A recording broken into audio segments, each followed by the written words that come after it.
On the 7th day of Christmas, my true love gave to me 7 swans a-swimming. Swans are usually territorial birds.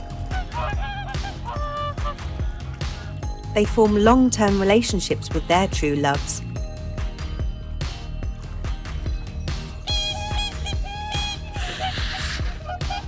And don't like other suave swans hanging around threatening their fidelity or families.